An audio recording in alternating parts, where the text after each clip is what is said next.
Assalamualaikum warahmatullahi wabarakatuh. Innal hamdalillah tsumma salatan wa salaman ala habibillah Muhammad sallallahu alaihi wasallam annahu la nabiyya wa la rasula ba'dah. Puji dan syukur mari sama-sama kita haturkan kehadiran Allah Subhanahu wa taala.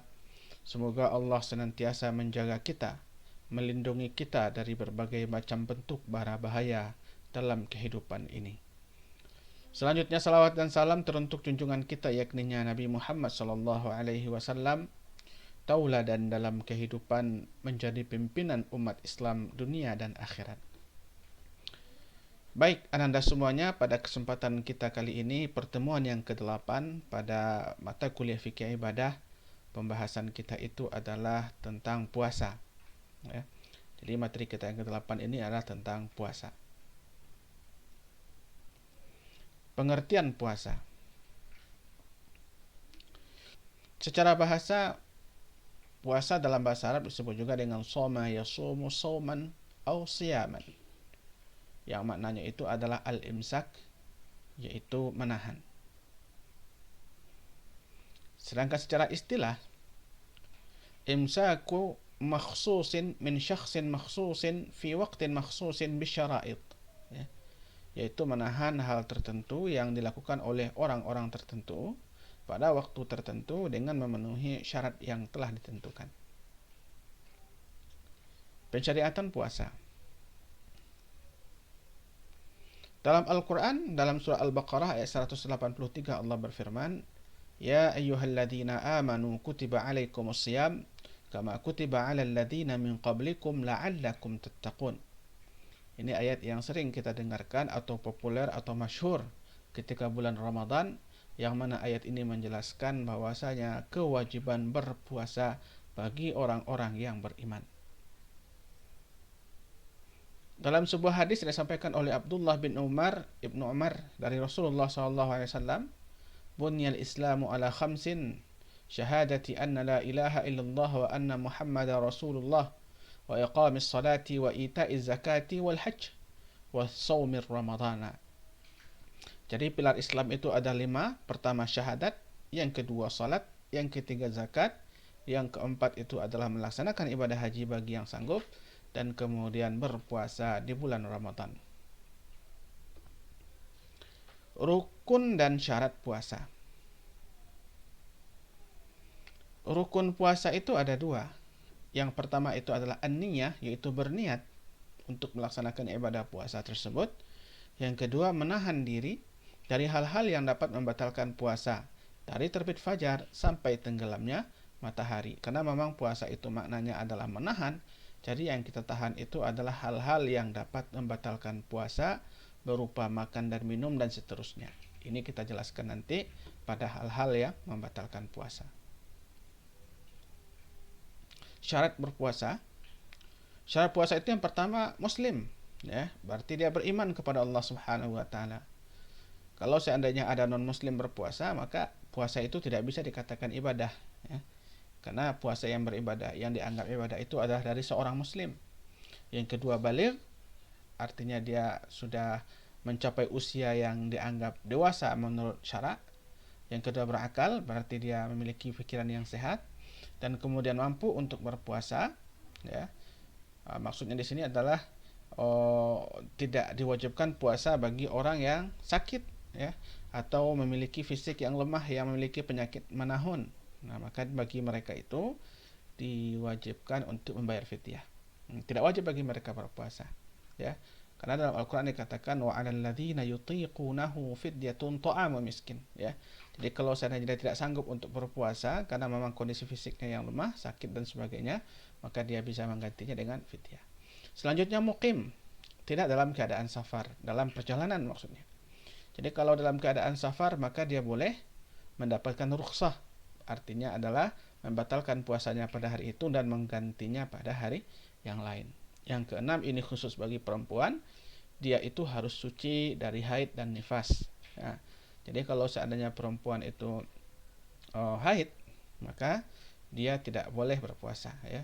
Dalam hadis Rasulullah dikatakan, dalam hadis yang disampaikan oleh Aisyah, bahwasanya Rasulullah merintahkan kepadanya kunna nu'maru biqada'is shaumi wa la nu'maru biqada'is shalah ya. Jadi kami ini diperintahkan untuk mengganti puasa tapi tidak diperintahkan untuk mengganti salat jika seandainya dalam keadaan haid. Hal-hal yang membatalkan puasa. Hal-hal yang membatalkan puasa ada beberapa poin ya. Yang pertama itu adalah makan dan minum dengan sengaja. Jadi kalau makan dan minum dengan sengaja berarti puasanya batal. Tapi kalau terlupa gitu ya, maka itu tidak masalah. Itu tidak apa-apa. Yang kedua, berhubungan suami istri. Kalau seandainya suami istri berhubungan di bulan Ramadan siangnya gitu ya. Kalau malam tidak apa-apa. Tapi kalau siangnya ketika puasa itu, maka dia membayar kafarat. Nah, dan puasanya itu dianggap batal. Yang ketiga, muntah dengan sengaja.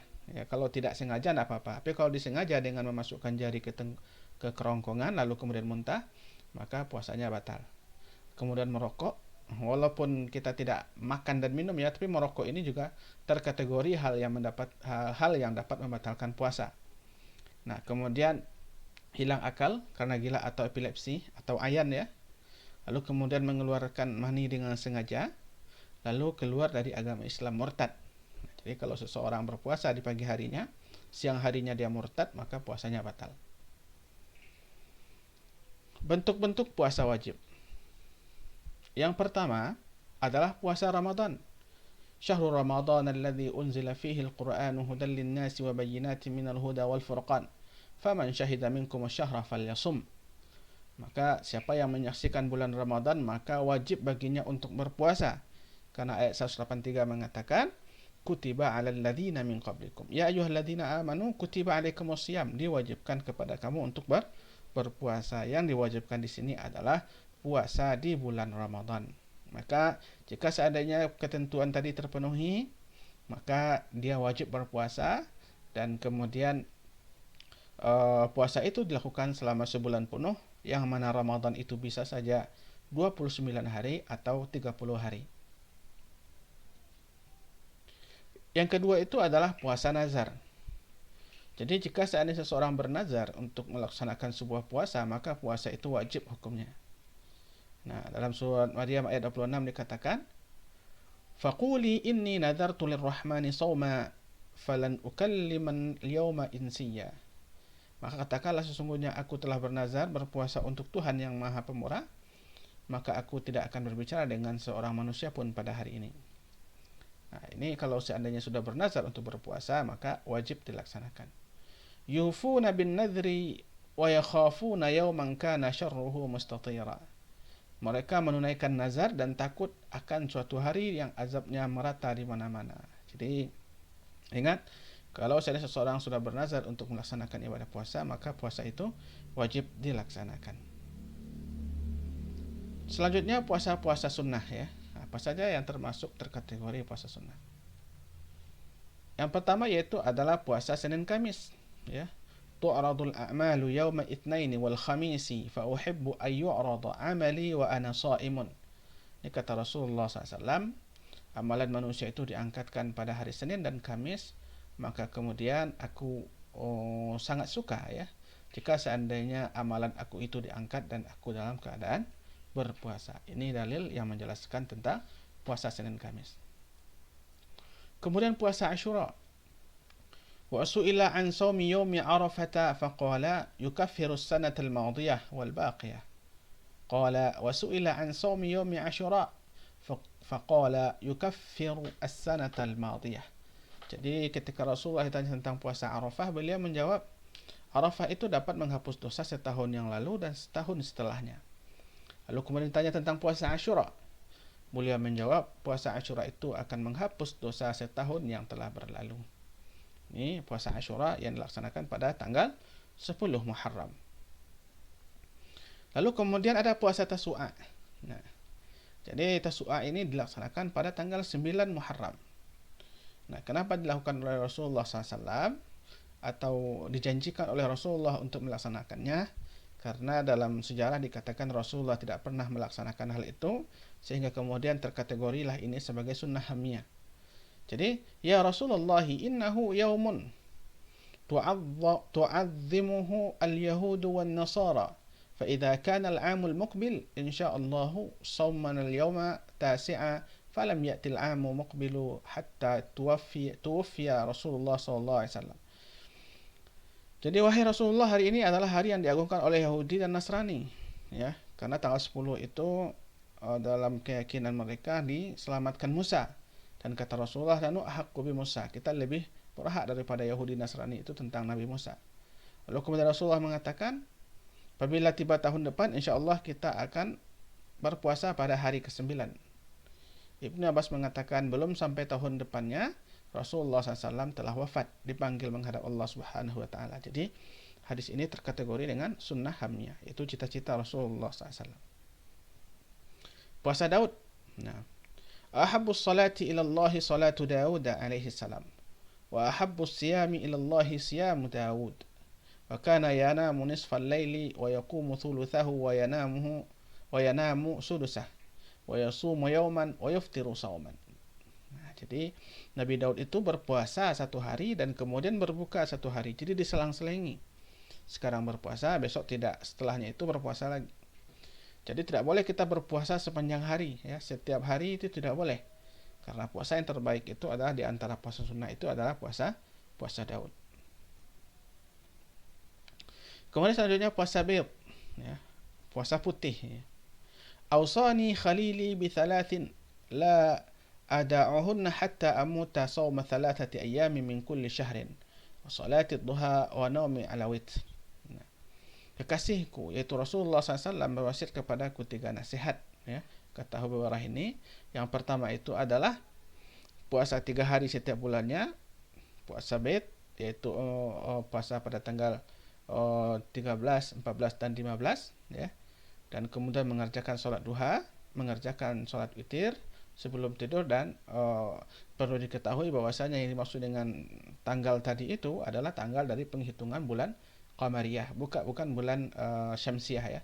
Jadi Qamariyah itu 13, 14, 15 itu adalah saat-saat bulan terang, maka kemudian maka dengan puasa bid. Shaumu salasati ayyamin shaumud dahri kullih, kata Rasulullah SAW, puasa 3 hari setiap bulannya seolah-olah puasa itu sama dengan puasa sepanjang tahun. Lalu kemudian puasa Syawal. Nah, jadi puasa Syawal ini adalah puasa setelah kita melaksanakan ibadah puasa di bulan Ramadan.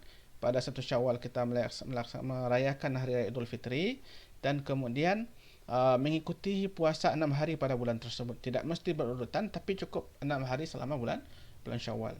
Man shama Ramadana thumma atba'ahu 6 min Syawal kana kasiyamid dahri, kata Rasulullah. Jadi siapa yang berpuasa di bulan Ramadan lalu kemudian mengiringinya 6 hari setelah itu di bulan Syawal, maka seolah puasanya itu seperti puasa sepanjang tahun. Oke. Itu yang bisa saya sampaikan. Terima kasih atas segala perhatian dan mohon maaf atas kekurangan. Dan saya berharap Anda bisa mengembangkan dari bahan tadi menjadi bacaan yang lebih luas dengan merujuk kepada referensi yang relevan. Mohon maaf. Aqulu qawli hadza astaghfirullah li wa lakum. Assalamualaikum warahmatullahi wabarakatuh.